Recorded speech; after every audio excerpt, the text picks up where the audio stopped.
because you'd also developed into writing as well, hadn't you? I understand you wrote some sketches for David Frost on That Was the Week That Was as well. You know, that story is fully described in the book. Yeah. It was for Ned Sherrin. Yeah. There was an actor I knew who wanted to be in That Was the Week As Was, and Ned put him off and said, we need writing more than anything else. By the way, we're looking for somebody to do a sketch about religions as if it were a witch report. And this guy I knew said, I don't know where to start. Would you come in on this with me? And I said, but this is a wonderful idea, you see. Because I have a slit-eyed view myself about religion. Yeah. And so, so we sat together. He was Jewish. So we collected bits of information, popular information about the different, I chose 6 religions, including communism, because it's virtually a religion the way the purists express it. And he became dissatisfied and said, so I said, why don't we do a separate one? I'll do one as I think it ought to be. And he did a kind of satire on which anyway, we sent them both in. Of course, Ned said he grabbed mine. In fact, I was so enthusiastic, but I wrote it through one night on the kitchen table. Yeah.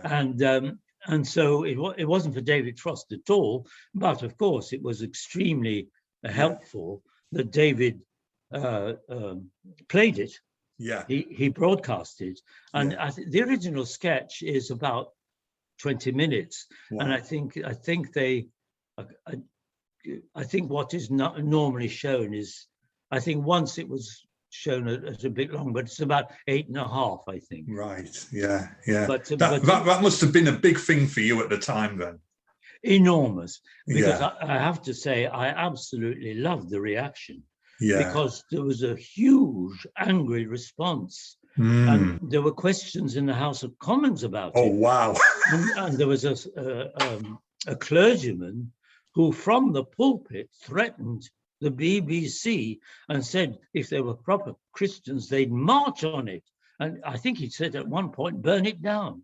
Oh, gosh. It was a very good reaction.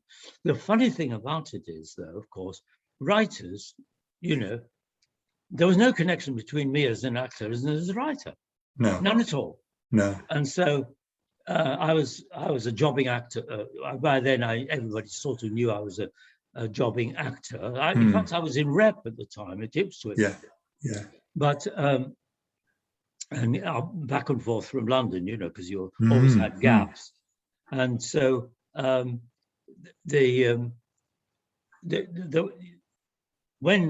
So David Frost was constantly interviewed about this because it was so scandalous. So it did the BBC, Ned Sherrin, the show, an enormous amount of good in terms of reputation. I mean, it really helped David a lot. Wow. And of course, he was interviewed blanket all over the country and in the press about this scandalous sketch. He never quite had the effrontery to say he'd written it, but he never credited us. Oh, no. Never. Yeah. Oh, my goodness. He later apologized for this, I think, in his book. Yeah. But as a result, and we were completely anonymous. I was completely anonymous. Did me no good at all as a writer, except Ned knew I'd written it. So, in fact, in the end, I wrote about 6 pieces. Then it was situation comedy that sort of turned your career around a bit, didn't it? I mean, you had an association, I believe, with David Croft, co-creator of Dad's Army, because you started off in Hugh and I, didn't you? That's right. Yeah. That's right. Well, it's just by accident. I did finally, after 9 years without an agent, just phoning people up, because you could then, getting work, and I got quite a lot of work in schools television, working with a wonderful man called Ronald Eyre, etc. But I eventually got an agent, and she just sent me up for this job. And David said, it's a very good year for camels. We're going to send Hugh Lloyd and Terry Scott out, you know, around the world, because it's getting, the show's getting a bit tired. Mm. So he said, so the reason I was there was because I could do a French accent. Yeah. But as a result, he says, this is a sergeant in the Moroccan army or whatever, or the French army, just sitting behind a desk dealing with these lunatics. So that started me off with this, you know, dry, long-suffering, here we go again. But I only ever did three jobs for David. Yeah. And it was always for kind of oddball, after that was oddball things. Charles Boyer being Napoleon and things like that. Yes. But because I got the laughs, other sitcom directors, that's all they care about. Yeah. That's all. I went on being employed because they said he gets his laughs. Yeah. So as a result, I played a fantastic range of parts, which I would normally never have got in straight ordinary casting. Yeah. But because they said, oh, you'll make this funny, you'll make this funny, you'll make this funny. I have to ask you about the Charles Boyer part in Dad's Army, because I'm a lifelong fan of Dad's Army, my all-time favorite TV show. And it's always fascinated me that you do that little cameo at the beginning of A Soldier's Farewell, where the platoon are all watching you on the big screen as Charles Boyer. Now, I actually believe that they couldn't use the original film clip, and you were drafted in to do that, weren't you? Exactly. Yeah. They couldn't afford the original film clip. Ah, right. They would have had to mortgage the BBC to get it. And so David said, they're not going to let me do that.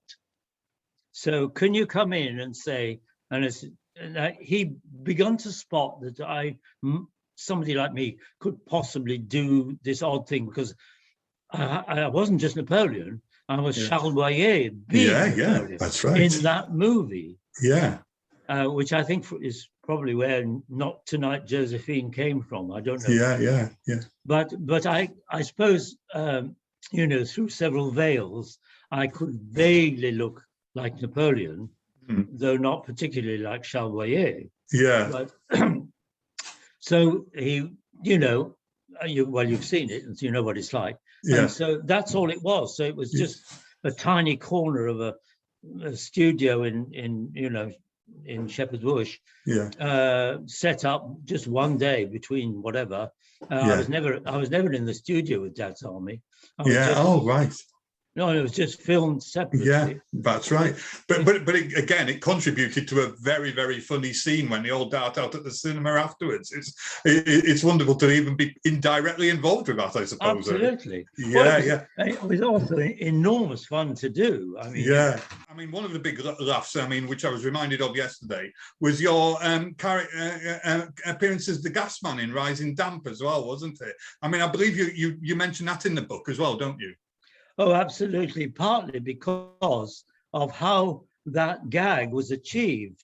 Because working with Leonard Rossiter, I mean, when you watch the clip, because it was in our book launch, we used that in our book launch, and I commented on it. The point is that, in a way, it looks kind of effortless, because you got two fairly reasonably experienced professional actors working with a rather good script.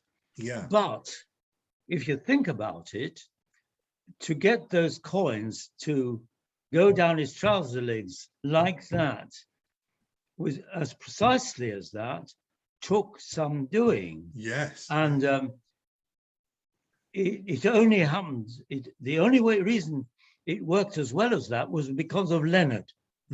Because he, in the book launch, one of the questions I'm asked is about Leonard having a reputation for being difficult. And I've never found him difficult. You know, I knew him a bit socially, and I worked with him twice. I absolutely loved working with him because he was such a craftsman. But the thing is that he had started asking very politely. He was always very extremely polite, but you didn't let go.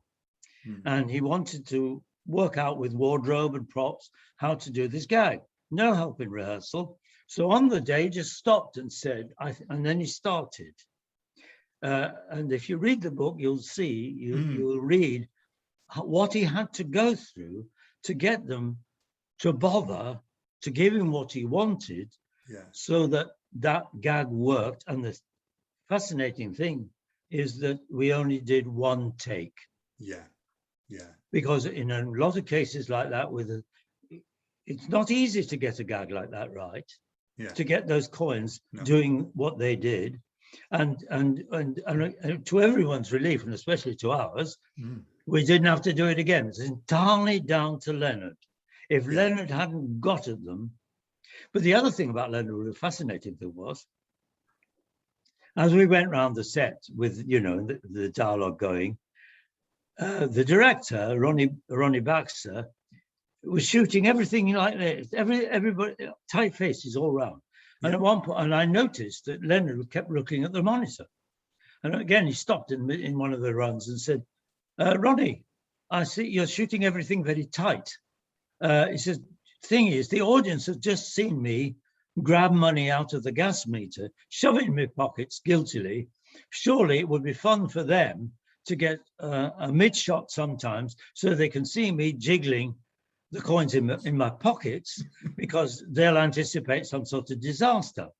And again, there was a kind of studio sigh. Here goes Leonard again asking for stuff, which of course it amazed me, because I was only in that one episode. But I thought, why are they behaving like this? He's right. And if you look at that sequence, there is one reasonably decent mid to long shot of him, and he jiggles his hands in his pockets, and he gets a laugh, of course. The audience is not thick. They know what's coming. And so he was in control of his work. I can imagine that if he was like that every week, because I was only on it once, maybe you get a bit, here's Leonard again. But he was just wanting to get it right.